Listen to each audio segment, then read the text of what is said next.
Sir ये पूरा का पूरा चुनाव के बाद जो सबसे एस्टोनिश्ड फैक्ट था वो 3 स्टेट्स का था। एक आपका उत्तर प्रदेश है, दूसरा महाराष्ट्र है, फिर वेस्ट बंगाल है। तीनों स्टेट ने बड़ा ही कमाल कर दिया। तो इसमें क्या वो भूमिकाएं रही और क्या मेजर कारण रहे जिसकी वजह से बीजेपी उस तरीके का गेन नहीं कर पाई जैसे वो पहले करती आ रही थी?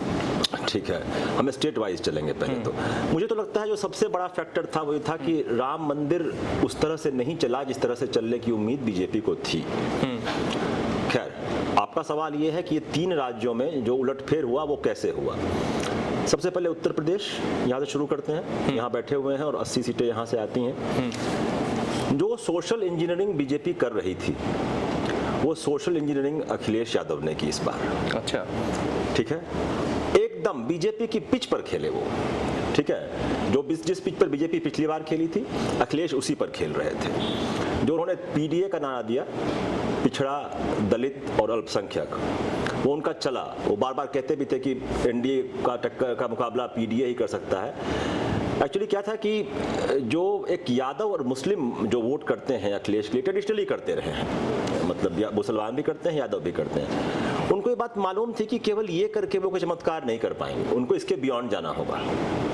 ठीक है, तो उन्होंने केवल 5 टिकट दिए यादव को, अपनी फैमिली के सारे हैं। उसके अलावा जो नॉन यादव ओबीसी है उसको उन्होंने साधने की कोशिश की। आप टिकट डिस्ट्रीब्यूशन देख लीजिए, है ना उनका, तो उसको उन्होंने साधा।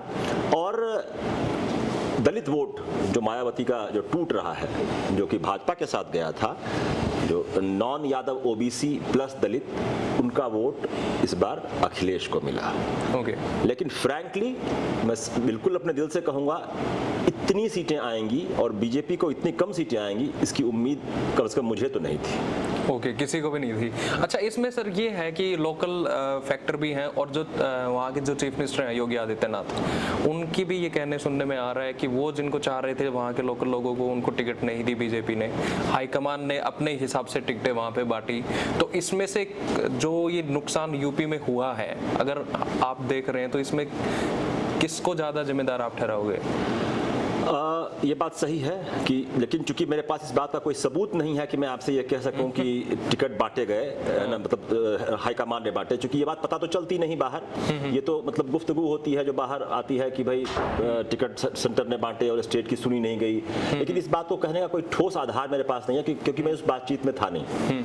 लेकिन ये बात बिल्कुल सही है कि टिकट डिस्ट्रीब्यूशन उत्तर प्रदेश में अच्छे तरीके से नहीं हुआ। बहुत सारे ऐसे कैंडिडेट्स को टिकट दिया गया जिनको देने की कोई जरूरत नहीं थी। जैसे कि जौनपुर से कृपा शंकर सिंह जी को टिकट देने की क्या जरूरत थी?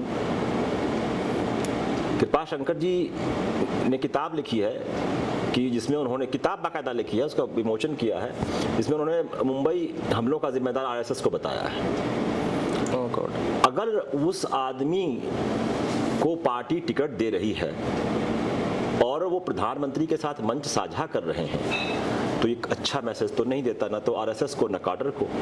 ऐसे बहुत सारे टिकट बंटवारे हुए हैं जिसमें जो कैंडिडेट था पार्टी का, टेनी हुआ, टेनी को देखिए, ब्रिजभूषण के परिवार में मिला। इन लोगों को टिकट देने की जरूरत नहीं थी, तो टिकट डिस्ट्रीब्यूशन डेफिनेटली अच्छा तो नहीं था। ओके। एक कहीं ना कहीं मतलब एक पार्टी में ये बात आ गई थी कि हम किसी को खड़ा कर देंगे वो मोदी जी के नाम पर जीत जाएंगे। अच्छा, ऐसा हुआ नहीं। अच्छा।